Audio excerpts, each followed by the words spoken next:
elemento, los elementos de nuestro conjunto a su vez también son conjuntos. De hecho, recuerden que los axiomas de familias de conjuntos, primeramente.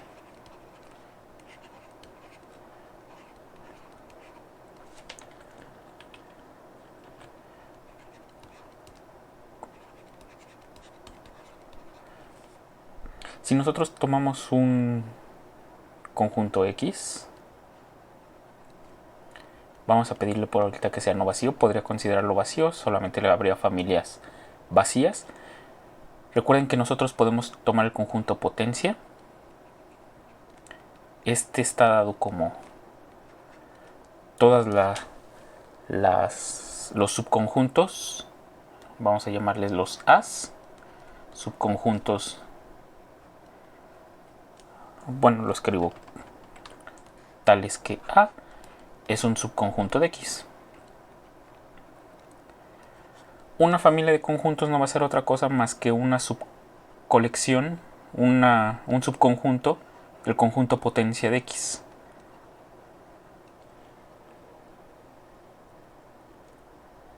Por ejemplo, a X no lo estoy restringiendo a que tenga objetos.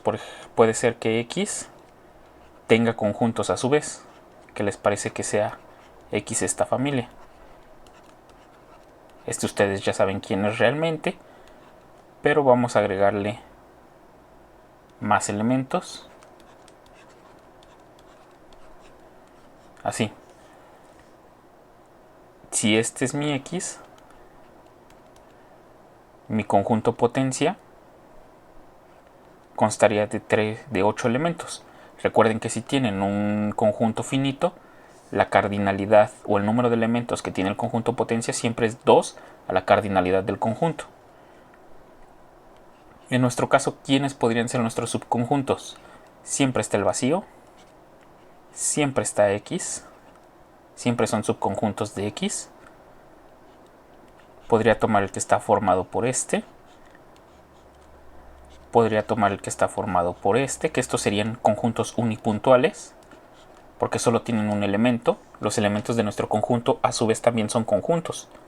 De hecho, recuerden que los axiomas de Zermelo y Fraenkel lo que establecen es que todo, absolutamente todo, puede ser un conjunto. Está este, ABC, y combinaciones sucesivas, para ya no escribirlas las restantes, los de 2 elementos. Porque de 3 elementos solo hay un conjunto, que es el total. De 2 elementos es este con este, este con este, y este con este.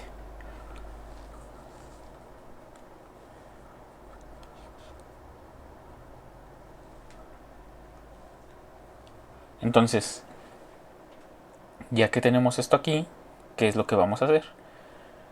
Pues si yo tomo una subcolección, por ejemplo, vamos a tomar que A sea igual al que tenga todos estos elementos. Aquí me falló, aquí tengo que ponerle esto. Recordemos que estamos tomando conjuntos formados por conjuntos.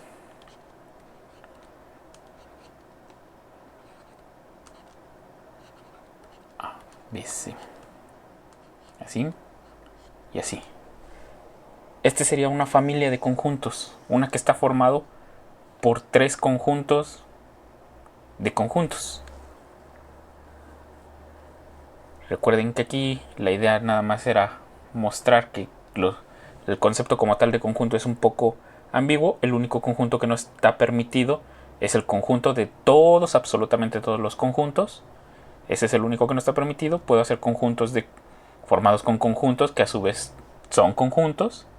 Y este sería una familia. Si se dan cuenta, este A lo puedo escribir como la familia de los elementos A en el potencia de X,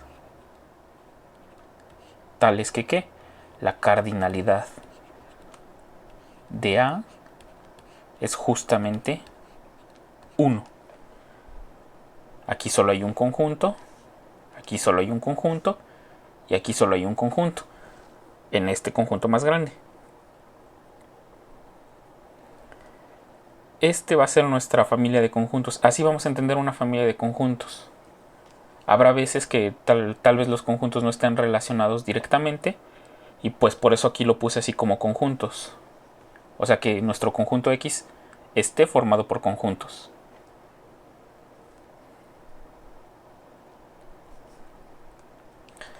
Otro ejemplo, pues, ¿qué les parece que X sea igual a los reales, a los los racionales sean otro elemento y los complejos otro elemento? A su vez, de hecho, yo podría decir que este X ya es una familia de subconjuntos. ¿Por qué? Porque cada uno de estos en principio ya forma un conjunto como tal, lo tengo descrito, no incumple la propiedad principal que les dije, que sea el conjunto de todos los conjuntos. Entonces este ya también podría ser una familia de conjuntos, no hay problema. Nosotros delimitamos los elementos. Solo donde podríamos tener conflictos es que nosotros no vemos al 1 como un conjunto, aunque recuerden que ya les mostré que este se puede ver como aquel formado por el vacío, pero en general pues no los destacamos de esta manera. Simplemente una familia de conjuntos es un conjunto formado por conjuntos. Ahora sí, aunque en la definición formal todo con axiomas de Selman y Frankel es conjunto, pues nosotros entendemos una separación real para las personas, para los humanos, una separación real entre lo que es un conjunto y un número. Prácticamente una familia pues solamente es un conjunto de conjuntos. Por eso es que formalmente no escribo una definición como tal, porque tal vez pueda quedar una ambigüedad, pero bueno, vamos a escribirla para que no haya confusión. Quería mejor explicarla con un ejemplo más que con la definición directa.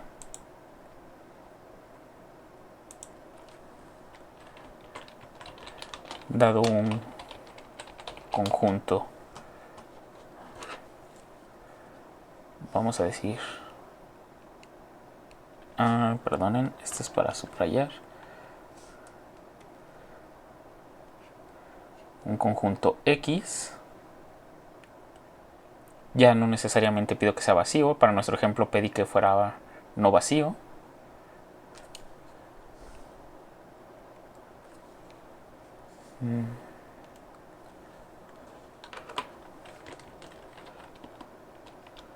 Esto me facilitaría si interpretara LaTeX más directamente. Un conjunto X, una familia de conjuntos es un subconjunto del conjunto potencia de X.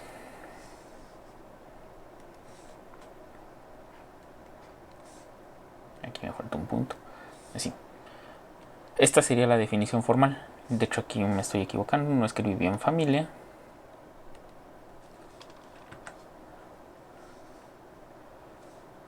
Y es más, esto lo resalto para que se entienda que esta es la definición que estamos dando. ¿Sí?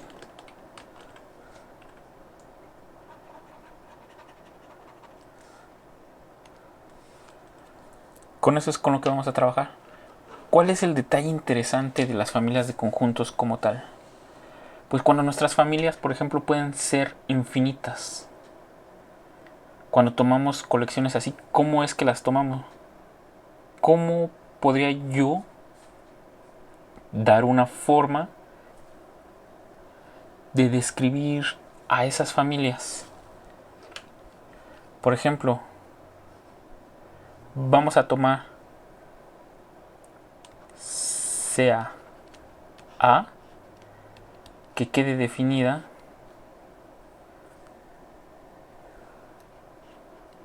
como esto: A, B, tales que A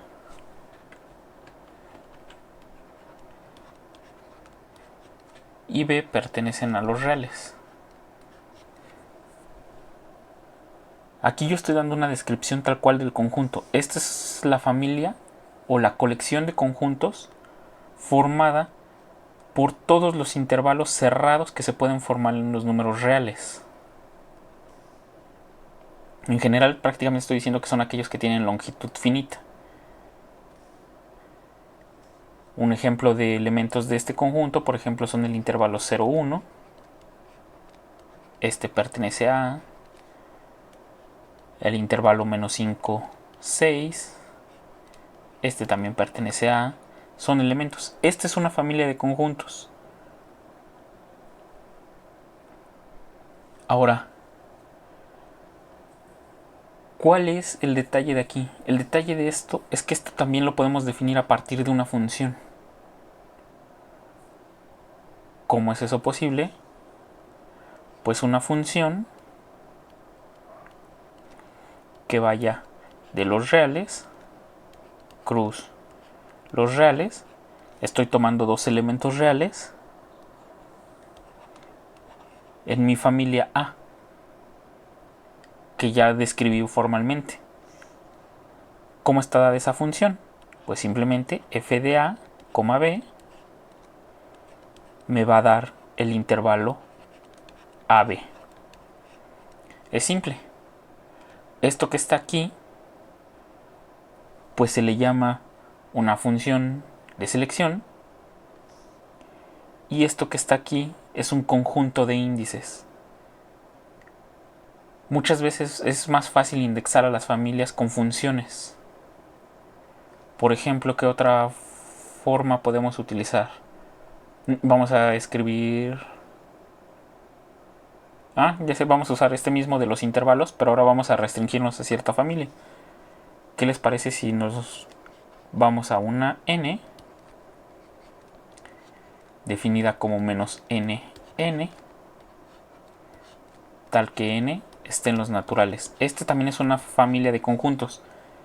¿Cómo podría yo dar una función de selección para mi familia? Podría ser f dada como quién, pues que vaya primero de los naturales. ¿En quién? En mi colección n, en mi familia de conjuntos n. De tal manera que f de n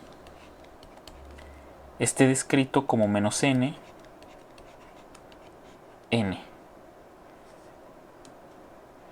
Y muchas veces, en lugar de estar escribiendo o esto completamente, mejor lo pongo con otros colores, lo que hacemos realmente de esto a esto es escribir an de esta manera, menos nn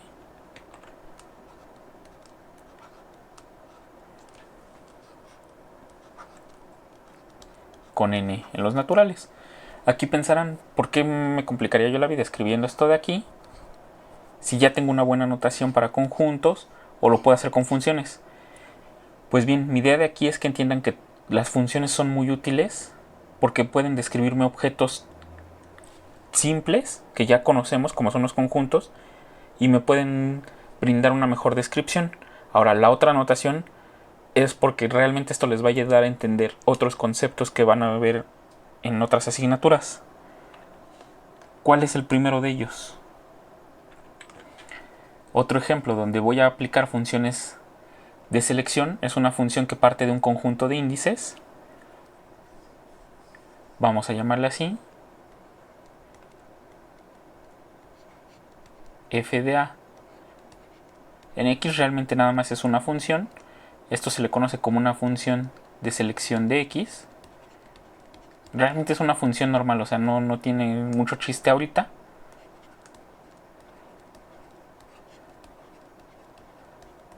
El nombre le voy a dar sentido un poco más adelante.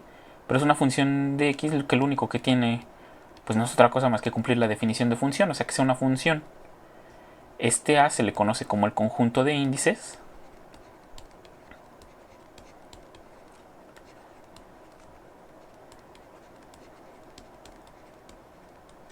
Pero esto me permite incluso controlar la descripción de familias de conjuntos indexadas con conjuntos infinitos.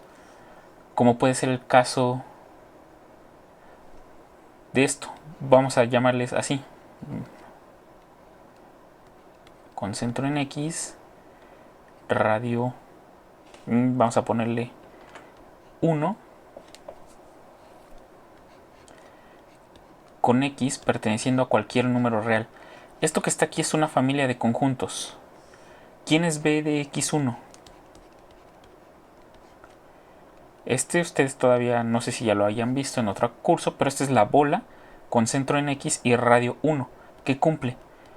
Pues que la distancia, o bueno, de X a 1, permítanme, que van a ser todos los elementos y en R, tales que la distancia entre X y ese elemento, aquí es el valor absoluto, es justamente menor, estrictamente menor que 1. A esto se le conoce como la bola abierta o simplemente bola abierta con centro en X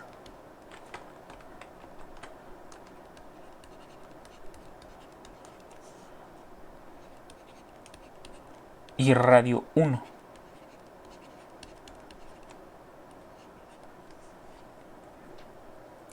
Formalmente en los reales no es otra cosa más que el intervalo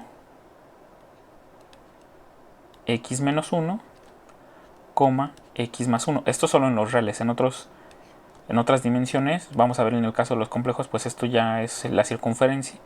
Esto es un círculo realmente relleno, un disco, para ser más precisos.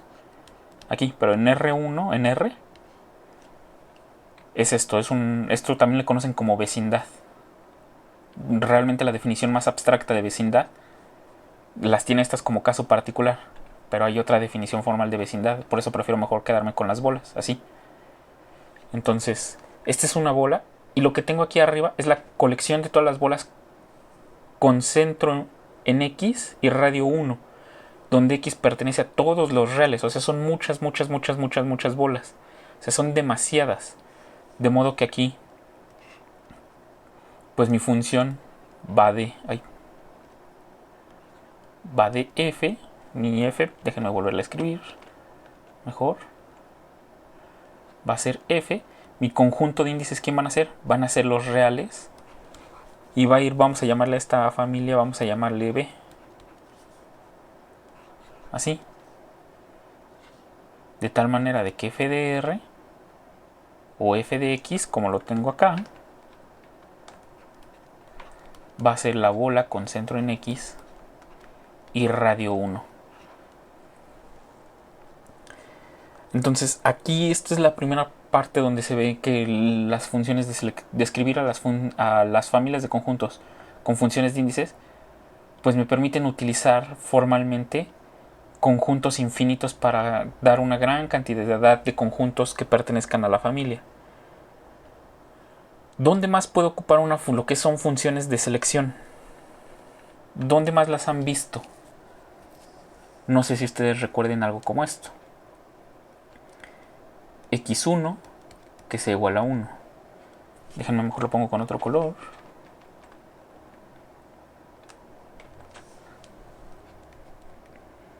X1 que sea igual a 1. X2 un medio. X3 un tercio. Mi término general siempre va a estar descrito por 1 en n y así sucesivamente. Esto ustedes le conocen como una sucesión. Muchas veces la denotan así. Xn con n en n. Otras veces las denotan como conjuntos. Xn con n en n. Algunas otras veces solo ponen xn, pero para describir al término enésimo de la sucesión. En este caso sería algo así. Para todo n en n. ¿Pero qué es una sucesión realmente? Pues aquí viene la abstracción del concepto de sucesión. Una sucesión es una función que va del conjunto de los números naturales en el conjunto de los números reales en algunos casos. Puede ser el de los racionales, puede ser de los propios naturales, puede ser de cualquier conjunto arbitrario X. De hecho, lo voy a llamar de manera general nx. Mejor, ¿saben qué? Lo voy a dejar aquí con este ejemplo que teníamos aquí, en los reales, y ahorita lo pongo formalmente. Tal que f de n lo denotamos siempre como xn es igual a 1 en n. Esto es la definición formal de una sucesión. Una función que va del conjunto de los naturales a cualquier otro conjunto. Nuevamente, la función de selección es ese conjunto de índices que son los naturales. Aquí nuestro conjunto de índices son los naturales.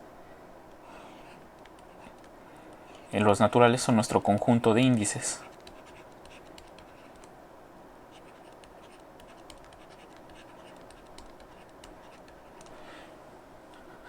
Aquí tal vez no tenga sentido y podamos seguir dejándolas para nosotros siempre los naturales con la notación clásica que tenemos así y ya funcionarían bien. Pero el problema es que hay conceptos más avanzados en matemáticas, abstractos, que ya no utilizan a los naturales como índices, pero se comportan como sucesiones. Y esas cosas pues se describen mejor como funciones. De hecho se conocen como redes. Tienen un comportamiento muy similar a las sucesiones, pero porque el conjunto de índices que estamos pidiendo va a cumplir con tener un orden parcial. Veremos más adelante qué es eso, pero cumplen ese requisito. Entonces, algo que para nosotros parece tan simple, se puede generalizar de modo que nos va a dar cosas más complicadas en cierto sentido. Verán que realmente no lo son ya cuando dominan estos conceptos. Así desde este momento los empiezan a dominar. Ya no les sorprende cuando los vean por primera vez y se les hace natural trabajar con ellos. Entonces, el primer nivel de abstracción es sacarnos de que una sucesión es esto, cosa de aquí. Esto que está aquí no es más que la relación de correspondencia de la función. Recuerden que la relación de correspondencia no es más que la identificación de cada elemento con el que va a parar en el contradominio o en el rango. Esa es la relación de correspondencia, así se describe una sucesión, pero formalmente una sucesión no es otra cosa más que pues una función. De hecho les voy a describir aquí la función, la definición formal. Realmente no teníamos que ver sucesiones como tal, pero la idea es que tienen un conjunto de índices, ver dónde se aplican los conjuntos de índices y las familias de conjuntos. Aquí no lo apliqué forzosamente en familias de conjuntos, sino que mi idea es hacerlo en conjunto, hablar del conjunto de índices. Una sucesión es una función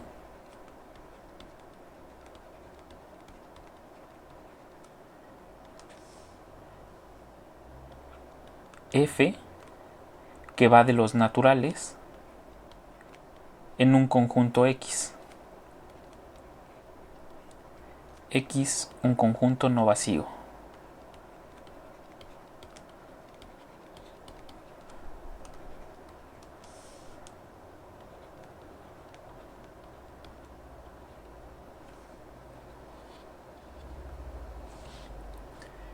Esto es una familia, esto es una sucesión como tal.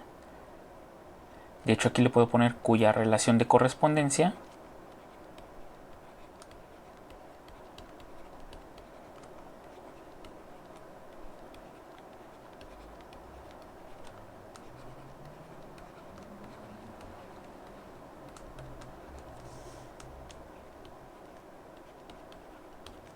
está dada por para todo n en el conjunto de números naturales, f de n simplemente lo escribimos como xn, un elemento que pertenece a x. Realmente es como denotamos en una sucesión, no nos vamos a una complicación de estar poniendo la función, el dominio, el rango, y así es como lo hacemos. Este es el nivel de abstracción que llevan los conjuntos de índices. Algo que ya conocíamos, lo llevamos al nivel de funciones. Todo, absolutamente todo se puede describir con funciones. Ventajas de eso, la mayoría de las cosas se pueden programar. Si se describe por medio de una función, lo más seguro es que, de hecho, prácticamente se puede programar. Esa es, por ejemplo, la complicación para ciertos algoritmos que no están descritos por términos de una función como tal, y su complejidad radica en eso. Cuando ustedes entienden algo y lo pueden llevar a una función que se puedan ver cómo se está comportando, no definida de manera abstracta, verán que pues programarlo se vuelve más simple. Entonces, ya alejándome ahora sí un poco de los conjuntos de índices, porque es importante que los conozcan, que los vean, que entiendan cómo funcionan para una familia de conjuntos. Ya que conocen cómo son los conjuntos de índices, me regreso ahora sí a familias de conjuntos y voy a ver dos cosas importantes. Las leyes de Morgan.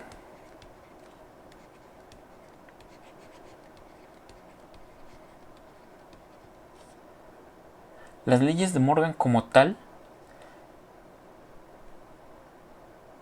son una forma de describir cómo se... Más bien no una forma de describir, sino son simples enunciados que nos dicen cómo se comportan la unión y la intersección de conjuntos respecto a los complementos. Ustedes recuerdan que si yo tengo CAX, un conjunto no vacío,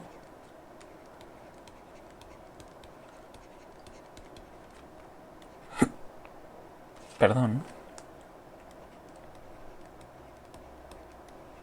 no vacío, yo puedo describir IA subconjunto de X. Yo puedo describir este conjunto X menos A definido como ¿quién? Como todos los X en X, tales que X no pertenece al conjunto A. Esta es la definición de complemento de un conjunto. Ahora, si sea A una familia de conjuntos de X, de subconjuntos de X, no vacía, también puedo tomar la familia de conjuntos vacía. Recuerden que el vacío es un subconjunto de cualquier conjunto. Sea una subcolección de conjuntos de X. Formalmente yo podría escribir así A, aunque sea un poco ambiguo, pero esto me va a ayudar más adelante. ¿Cómo se comporta el complemento de esto que voy a escribir? La unión de todos los A's que pertenecen a mi familia A. Esto que está aquí, este símbolo, nosotros habíamos estado acostumbrando a escribir la unión de manera finita, así, A unión B. Pues ahora, con el uso de índices de familias o conjuntos de índices, sí, así está mejor dicho, conjuntos de índices, puedo utilizar este símbolo que está aquí, este en particular, que describe la unión de una familia de conjuntos. ¿Esto formalmente qué es? Esto queda descrito como todos los A's en X, o bueno, todos los X en X, tales que existe algún A en mi familia de conjuntos, tal que X pertenece a ese A. Esta es la unión arbitraria, se le conoce como la unión arbitraria de conjuntos.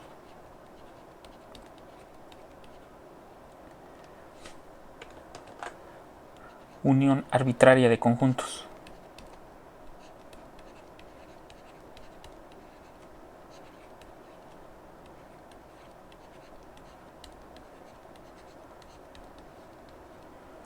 A diferencia de la definición formal de unión, donde aquí, por ejemplo, la unión estaba definida como todos los X en X, tales que X estaba en A o X estaba en B, aquí ya daba explícitamente a los conjuntos que podían pertenecer. Aquí no, aquí solo estoy diciendo que debe de existir al menos uno en toda la familia de conjuntos donde ese X se meta. Con que haya uno ya diré que pertenece a este nuevo conjunto, a esta unión arbitraria. Lo mismo puedo hacer con la intersección, solo que en la intersección vamos a cambiar de símbolos. Ahora la intersección arbitraria de todos los A en A va a quedar definida como todos aquellos elementos X tales que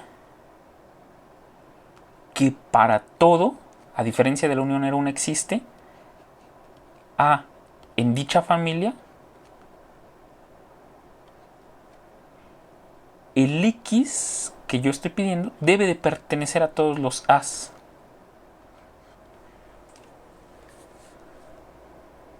Esta es la intersección arbitraria.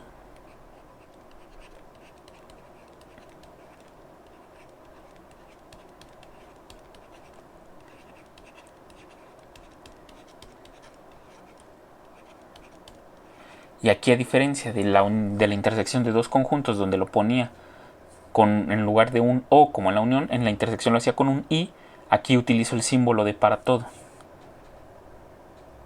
Esta es la forma más general de definir la unión y la intersección. ¿Qué ventajas tenemos con esto? Pues que ya no dependemos de estar escribiendo a todos los conjuntos, solo ponemos una familia de conjuntos y ya podemos trabajar directamente con eso. La idea de las leyes de Morgan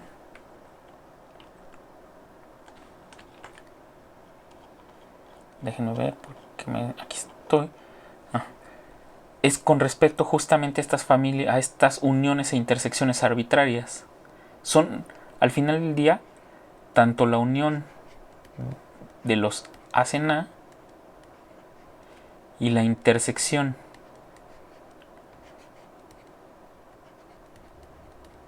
de los A en A son subconjuntos de mi conjunto X. Por lo tanto, es que deben de tener un complemento. ¿Cómo sería ese complemento? Pues vamos a ver. X, el complemento de la unión, ¿quién sería? De la unión de A, de los A's en A.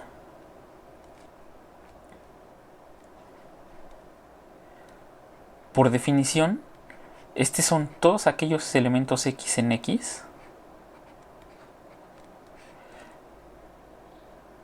tales que X no va a pertenecer a la unión arbitraria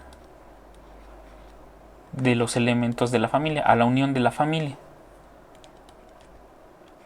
Esto quiere decir que X son todos aquellos X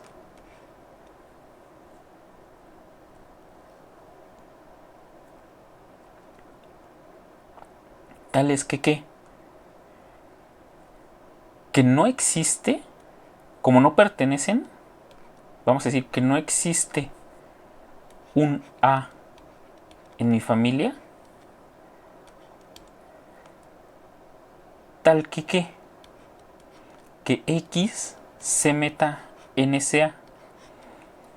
Así sería la forma de verlo directamente la negación.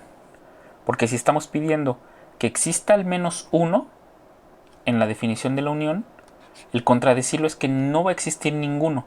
No existe ninguno en la familia de tal manera de que este X se meta en A. ¿Cómo puedo yo escribir eso? Eso yo lo puedo escribir como los X en X, tales que para todo elemento de la familia el X no pertenece a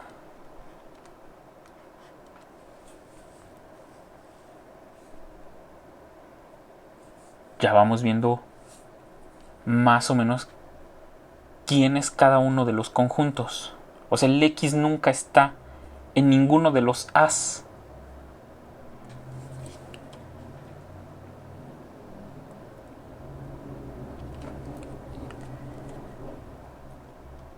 si se dan cuenta, más o menos se parece a lo que tenemos aquí. A esto que está aquí. Casi tiene la forma. Pero son todos los X. De tal manera de que para todo A en A, X no está en A.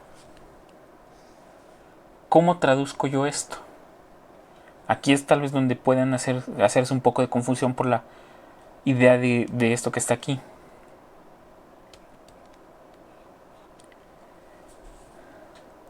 Si X no está en A, ¿dónde debe de estar? En el complemento de A. Entonces, son todos los X en el conjunto X, tales que para todo A en A, como X no pertenecía a A, X entonces debe de pertenecer al complemento de A. Y esto ahora sí ya se parece completamente a lo que tengo subrayado, a la intersección arbitraria. Solo que en lugar del A estoy tomando el complemento de A, como pueden ver aquí. Entonces esto que tengo aquí no es otra cosa más que la intersección de todos los A's en A. Perdón, ya puse ahí A's que no están en A. A's en A. Pero ¿quién va aquí? Pues va a X menos A en lugar del A. Aquí yo lo puse. Este jugaría el papel del A que tengo aquí. Pero mi conjunto de índices pues no tiene necesidad que lo varíe, que ponga aquí X menos A. O los A's que no están... ¿Cómo no? Denme un segundo. Para aquí. No tendría sentido que yo aquí indexe con otro conjunto, pues solo varían los A's en mi descripción de cada uno de los elementos de la familia. Entonces no tiene sentido estar poniendo aquí el X menos A. Si ya lo tengo indexado con una función que son todos los A's en A, pues ya mejor me quedo con esa y me sigue describiendo muy bien la familia de conjuntos. Esto que tenemos aquí, que lo voy a escribir aquí abajo otra vez, el complemento de la unión arbitraria, de cualquier unión. De hecho, justamente esto es la idea de las leyes de Morgan. El conjunto de cualquier unión, el complemento de cualquier unión, siempre va a ser la intersección de todos los complementos.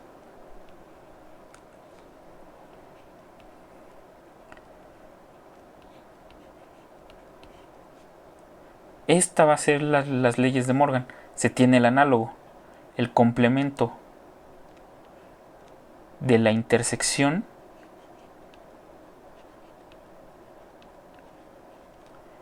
es igual a la unión de los complementos.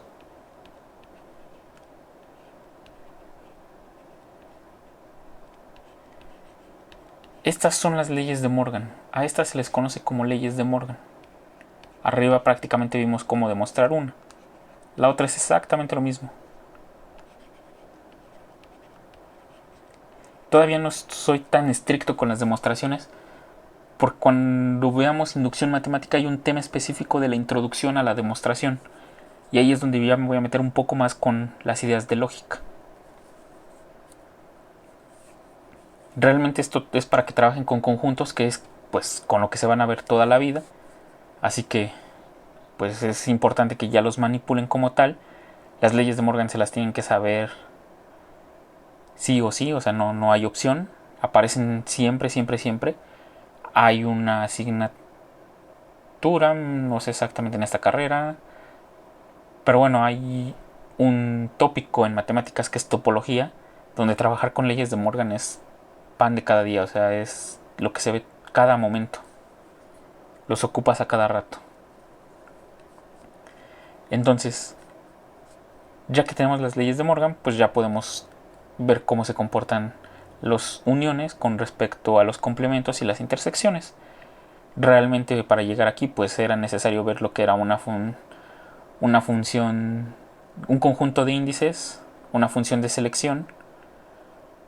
Aunque parezca simple, pero pues ya vimos que pues tiene su nivel de abstracción. y así ya no se siento que no se dificulta el uso de estos símbolos, estos que utilizamos aquí. ¿Qué otra cosa puedo hacer con las funciones selección antes de continuar? Que es justamente un debate, y esto nada más lo pongo como extra, como un dato particular, que es por el que muchos matemáticos como tal se tienen no complicaciones, donde se dividen realmente muchos matemáticos, que es entre los matemáticos constructivistas y pues los que no son constructivistas, que es el axioma de elección. El axioma de elección conlleva un debate bastante grande, muy grande. Su redacción es muy simple. Prácticamente ya vimos lo que es una función de selección en aspectos básicos. Lo que dice es que si yo tengo un conjunto de índices y una familia de conjuntos, yo siempre puedo tomar un conjunto de cada elemento de la familia.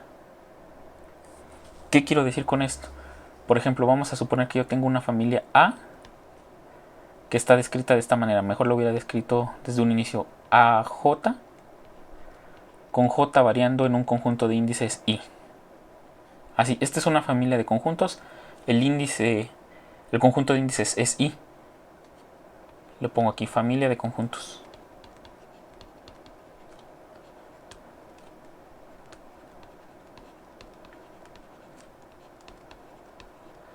Aquí la función de selección actúa de diferente manera, porque aquí va a ser f, que va del conjunto de índices en la unión arbitraria de los j en i de los AJ. Esta va a ser nuestra función de selección.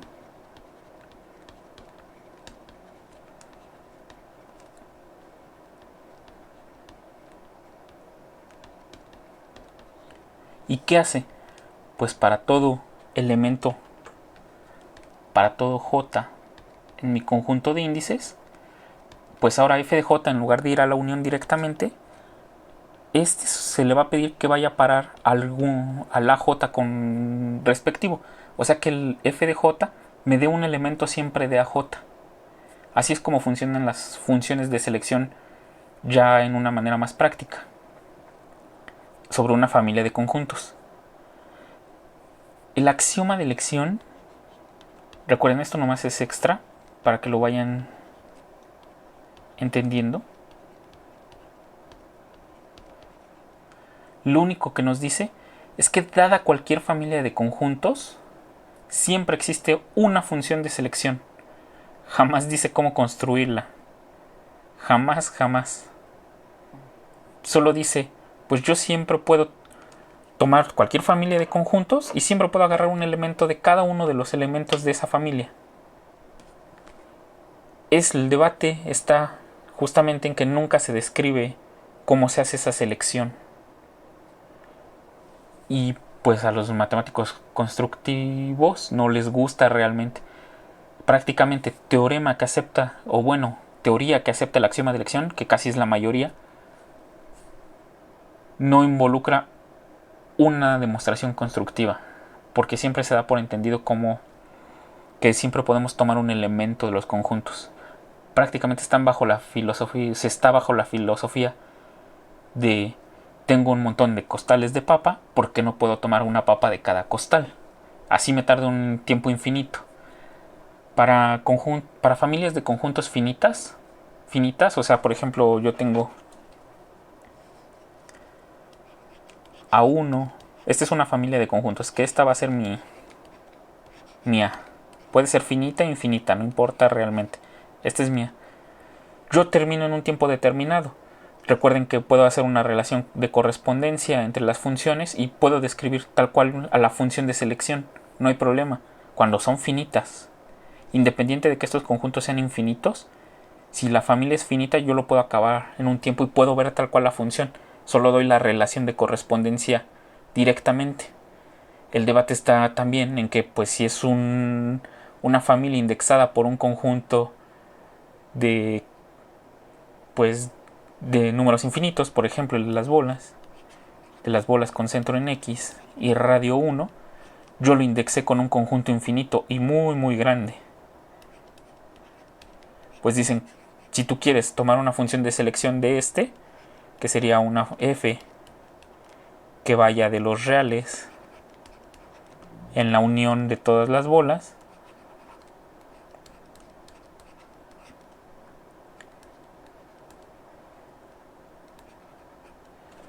pues ¿cómo describirías esa función?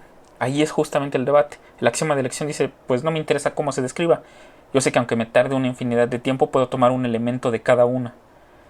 Entonces, este es el axioma de elección, el que muchos incluyen en Zermelo y Frankel, pero también muchos otros no lo incluyen en Zermelo y Frankel, porque se ha visto que no se puede demostrar con los otros axiomas. Entonces, este hay que tener mucho cuidado si lo utilizan o no.